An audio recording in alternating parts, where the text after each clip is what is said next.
Man, oh man, the Promised Neverland Chapter 7 just dropped, and I just read it, and it was just more intense and more mysterious than the previous 6 chapters.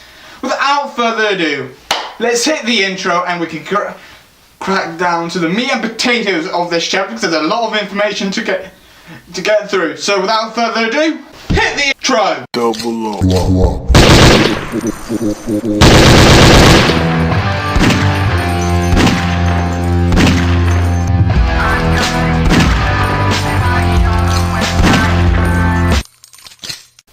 Okay, so this chapter of the Promised Neverland really was an interesting chapter, no less, where we learned more. We finally narrowed it down where the trackers could be installed on the kids.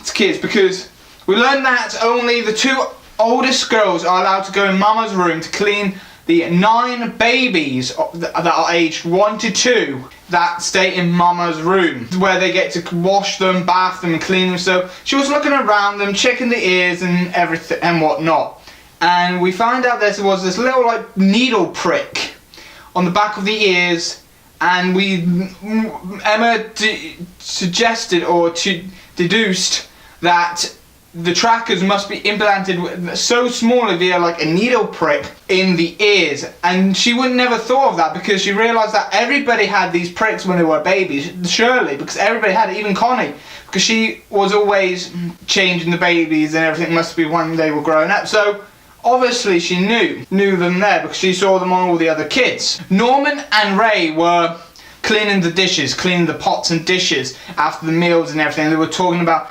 how they could be one step ahead between Mama and the helper. So they noticed that Corona was really getting into the whole thing, getting really snug and getting used to everything. And then we see a monologue page, a little page where she plans to overthrow Mama. That if she finds out who the 3 or the 2 suspects that were out late at the gate were, she will report them as soon as possible and betrays Mama's trust. And we also find out that Isabel's rank is a Mama. Mama is a rank in this whole preceding thing, and Isabella is the higher rank, is the Mama for this plant, as we find it out 3.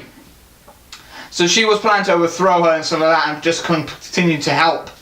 Mama then ends up doing her daily reports. Isabella was doing her daily reports and everything, and this older woman, the grandmother, I'm going to call her, saying that, are the produce ready for regular shipment, because some of the other plants haven't gained good enough goods for this year's Triferia, I think it's called.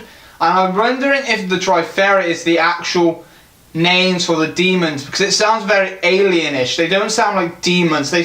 I think we narrowed it down to demons because of how Norman and Emma deduced them of them being aliens, if you know what I mean. Not aliens, demons. But Triferia seems like an alien type of name, so the demons could also be aliens, but they look demonish enough, so demons work quite well with this as well. And then it ends with the head demon with like horns, holding a flower with those really crispy claws with 5 fingers and a thumb, just grasping, holding this flower and in a hall with all the other demons. Even the demon that we saw in chapter 1 is there reporting everything in there. So I'm now curious about this whole thing about how they're going to escape and everything, because we learn a lot of things in this chapter. I'm really curious of where things are going to go. I'm hoping this doesn't get axed anytime soon, because I want this to continue, because I want them to be able to break free of Plant 3, and I want them to be able to explore the world. I want to see what's out there. I want to see what's past Plant 3, the Orphanage 3, as I'm going to call it, Plant 3 as it's known. And I want to see past those walls, past those gates. I want to see if there's actual humans still out there being able to hide and survive without being part of this all farming industry of farming these goods and everything. I want to know if there's still humans out there, like Ray suggested there could be still out there. Other than that, this was yet again a great chapter. I've been enjoying the Promised Neverland 100%, and I've really been enjoying about what's going to be happening next. Like always, comment down below what you liked and didn't like about this week's chapter of the Promised Neverlands, or comment down below if you've been following, or are you waiting for there to be a decent enough 30 chapters of content before you start reading it. Comment down below. Without further ado, I've been your host Kai from Kai's Otaku Corner, member of the Double O Club, and I'll see you next time. Bye bye for now. See ya. Hey guys! Hopefully you enjoyed this week's review of The Promised Neverlands Chapter 7.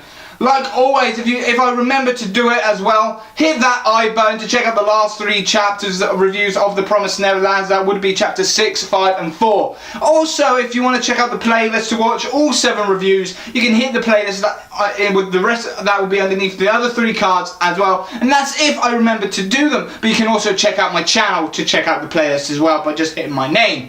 Now, if you liked what you saw and you want to keep up to date with my content and everything like that, you can hit that subscribe button so you won't forget or miss a review of mine that I do on this channel. Also, at the same time, you can give this video a like if you enjoyed what you saw, and if you got Facebook and Twitter, links will be down in the video description down below. Like I said, the links for my Facebook and Twitter will be down in the video description down below. And if you got that Anime Amino app, yes, the Anime Amino app available for Android and iOS, if you search Kai's Otaku Corner, you can add me there. I don't go on it much, but you can add me there and follow me if you want to. I don't really post on there much, but you can add me there, so check it out. Other than that, I'll see you next time. Bye bye for now. See ya.